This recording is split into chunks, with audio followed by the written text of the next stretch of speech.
En automne, à Étal, on entend parfois tinter la clochette. Rencontre ce 18 octobre avec nos chimistes de Bac 3 pour des travaux pratiques plutôt sympathiques. Ici, nous, on prépare de l'IPA comme sorte de bière et on a deux sortes de malt dans cette recette. On a du malt Pale Ale et du biscuit. Ensuite, on a trois sortes de houblon. On a du houblon amérisant et du houblon aromatique. Dans le houblon amérisant, on a du Brewer's Gold et dans le houblon aromatique, on a du Cascadet et du Citra. Au-delà du breuvage, c'est bien une concrétisation sur le terrain des enseignements théoriques reçus et l'activité couvre plusieurs disciplines. Ils ont des cours de biochimie, ils ont des cours où ils parlent d'enzymes, où ils parlent de levure, où ils parlent de choses comme ça. Et donc forcément la bière est directement en contact avec ça. Et puis ils ont des cours de génie chimique, où on voit la filtration, on voit les pompes, on voit les échangeurs de chaleur, on voit les cuves, enfin on voit tout ça, donc ici ils sont en plein dedans. En plein travail dès l'aube, parce que faire de la bière, ça prend du temps.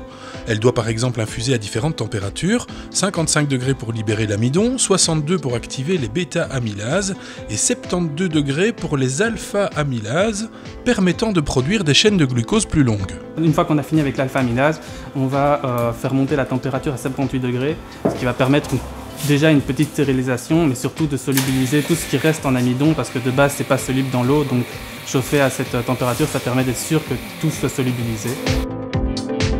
On va passer à la filtration, ça va nous permettre justement d'avoir juste un jus et pas une sorte de pâte. En fait, lors de l'étape de filtration, il y a un gâteau qui va se former et c'est ce qui va permettre la filtration en elle-même. Et pour pas détruire le gâteau, en fait, on fait d'abord remplir le seau et après j'active une pompe qui va envoyer notre filtrat dans une autre cuve qui est la cuve d'ébullition. Une fois qu'on a fini la filtration, on va faire bouillir notre solution, mais on va rajouter un peu de houblon dedans.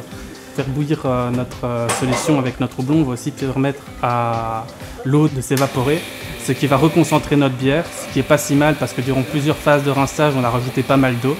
L'expérience ne s'arrête pas là pour les étudiants. En bon scientifique, il s'agit de documenter le travail réalisé. On va devoir faire juste un résumé de la procédure qui est faite ici. Le deuxième travail, donc ça va être un audit. Donc en fait, on va se mettre à la place d'auditeurs en industrie et on va vérifier si toutes les normes ici sont bien respectées et s'il y a d'autres choses qu'on pourrait mettre en place pour améliorer le processus au niveau de la qualité, de la sécurité et de choses ainsi. Encore quelques étapes essentielles avant de déguster le nectar et aussi tirer les leçons de cette immersion instructive. Pour plus d'infos sur les produits de la brasserie, www.brasseriedelaclochette.be.